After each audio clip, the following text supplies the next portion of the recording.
Great day, beautiful people. Okay, my phone is kind of, we're just gonna record kind of sideways today. So I come back on to share with you all what is loving you to health. Why do I keep saying that? Loving you to health. Loving me to health and well-being. Well, what that means is loving you back to health and well-being, or loving you to health and well-being, and loving you to health and well-being. It means that you recognize that your well-being, your state of well-being is not at an all-time high. It may be at an all-time low, or maybe somewhere where you recognize that you're not as well, you're not as happy, you're not as loving, you're not as kind, you're not receiving love, you're not receiving appreciation, you feel like you're not receiving attention, you're not receiving reciprocity, perhaps you feel like perhaps you're in a situation where you're in a relationship that is not serving you. And by not serving you, mean that it seems like this relationship is imbalanced. This relationship is imbalanced, and that the relationship you're in, the person you're in a relationship with, or the people that you're in a relationship with it seems that they're taking advantage of you. It seems that they're mistreating you, and not saying that they're not. And I'm saying seems because there's two sides to every coin, right? There's that side, what they're doing, their actions, what they're responsible for. And then there's your actions, or lack thereof, responsibility to yourself, to your own health and well-being. So anyhow, if you find yourself in a state of being, you're like, you know what? Loving me to health, loving me back to health and well-being sounds like something that I am wanting to do, or need to do, or must do. Then let me explain to you what that is. So when you find yourself in any of these kind of situations or states of being, I'm just going to stretch after my bike ride while I talk to you guys. When you find yourself in any of these states of being, then loving you back to health and well-being means looking at yourself, looking at your life, looking at your health, looking at your physical health, your spiritual health, your mental health, your emotional health, and asking yourself, where am I and how did I get here? Do I like it here? And if you don't like it here, that means, you know what? That means something has to change, right? So when you find something needs to be changed, something needs to be addressed, you don't like something, and then maybe you're like, yeah, there's people in my life that treat me bad, they don't appreciate what I do, or I'm always giving, or life is just not fair, I can never get ahead. Whatever those things that you're telling yourself are, then loving you back to health and well-being is saying, well, now what did I do or not do? Basically, what did you do? Because every day we make decisions. Sometimes we are aware of the decisions that we make, and sometimes we're not aware of the decisions we make. But at the end of the day, you find out, what did you do? What did you decide that allowed and led to the place of being that you are in? What did you decide is okay to continue, or what did you decide was okay to discontinue, that led to you being in that state of being rather than a state of health and well-being, right? And then you start to address those areas. If you find that perhaps someone is not appreciating your time that you're giving to them, you start appreciating your time. You begin to treat your time, your energy, your life, your presence. Treat your presence as something precious, because it is, because you are, because I am. Anyway, treat your presence as something special, something that is worth more than the earth has for anyone to offer to you. And so you start to do things to address those areas of life. Like maybe you started to neglect your spiritual life, right? Maybe you weren't meditating as regularly as you would like to, or as you were, because you committed yourself to be of service to someone else, and you think that being of service to someone else is, it's good, or it's a good thing, it's beneficent, it's wonderful, it's all these things. Yet if you are neglecting your spiritual practice, your personal time, your meditation, to allow your mind to just be still and allow your body to just rest in that state of being, your service to the other person is not as beautiful and wonderful as you think it is, because you're not even being of service to yourself. See? So first of all, you have to serve yourself. Make sure that the services that you are providing to yourself are what your self needs to thrive, okay, and to live.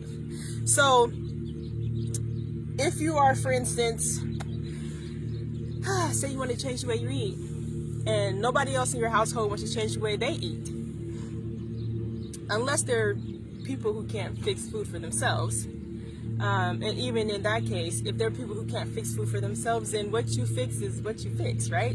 But you learn to, if it's a child, you learn what their body likes. Not necessarily, oh, well, my child only eats Rice Krispie treats.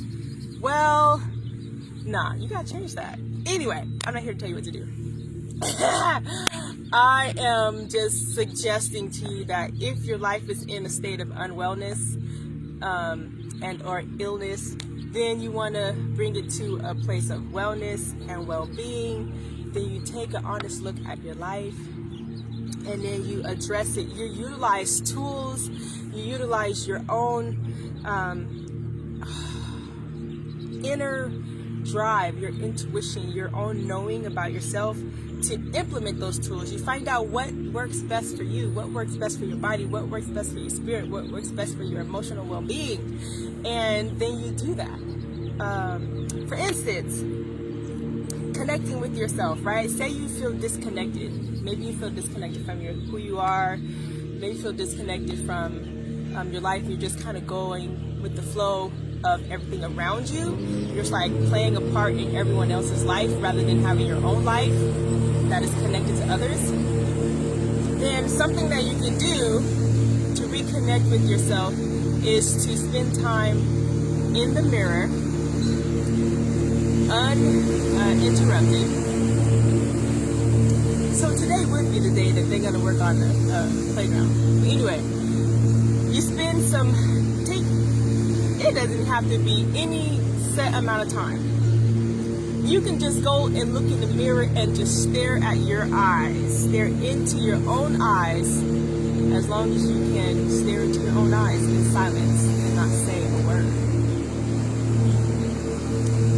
That can be the beginning of reconnecting with yourself. That, and I'm sharing this with you as this is something that I did, and it starts there. As you start to connect with yourself, looking into your own eyes in silence and or saying something, you can start to talk to yourself, looking into your own eyes. Say hello. Say, how are you today? What's going on with you? What's up? I mean, however you talk or whatever your lingo is. Hey, hello, mi amigo, mi amiga, what's up? You know? Get in the mirror and talk to yourself the way you talk to people. Check in on yourself, okay? That's one thing you can do. Spiritually, to get your spiritual practice up, there's so many things you can do. There's so many things you can do, okay? There are so many things you can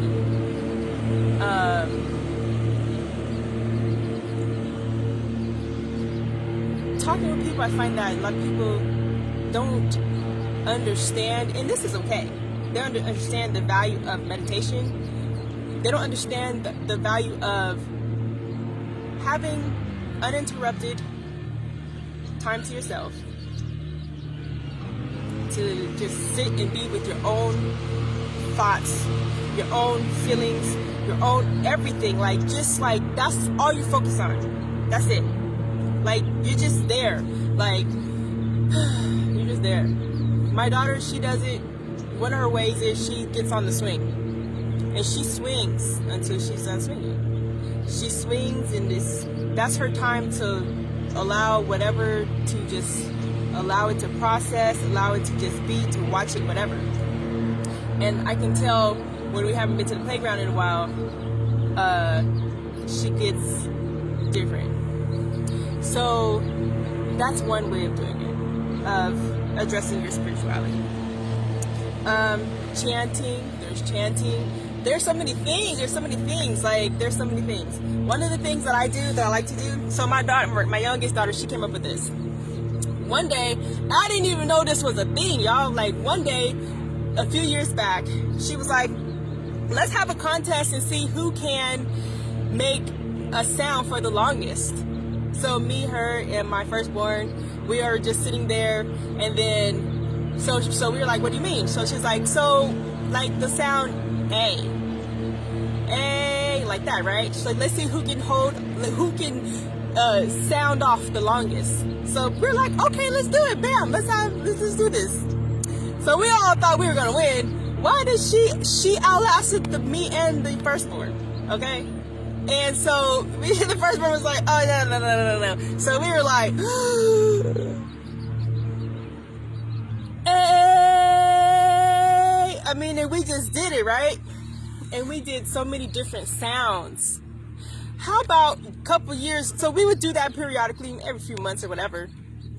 How about maybe a year and a half ago, or somewhere around there. Let's see, I've been here since 2021, moved in the house 2019, so almost 2 years ago now, I discovered seed sounds related to the chakras. So each chakra, it has a seed sound, which is a sound that is vibrationally related to it being balanced. And I didn't even know it, but we were doing these sounds, A, E, I, O, U, all the vowel. We did the vowel sounds, but there's some, variations in the sounds. But that was something we were doing, and it was actually benefiting us, and we didn't even know it. And so it's something that I do today before my meditation. I will do one of the seed sounds for each chakra, and I will do it several times until I feel like moving on to the next chakra. So, I mean, there's so many things you can do to address your spirituality. And some people do affirmations, right? Some people do affirmations. And the thing about affirmations, what I like about affirmations is affirmations, there are the ones, people put so many affirmations out there, and they are out there. Affirmations really work when you feel connected to that. When you feel connected, you feel a connection to that affirmation. When you feel something by saying it, you just be like, if you say I am worthy and you feel nowhere near I am worthy, that's not the affirmation for you at the moment. It's to come. You can say, an affirmation could be instead of if you're a person who feels like in the moment like you're not worthy of things, to say that I am worthy, you're actually not practicing the I am worthy affirmation. You're still practicing that I am not worthy affirmation. So your affirmations, you have to be able to feel them, okay, for them to really work, for you to get the benefit of them. So rather than jumping from I don't feel worthy or I'm not worthy to I am worthy, an affirmation in between that could feel more true for you is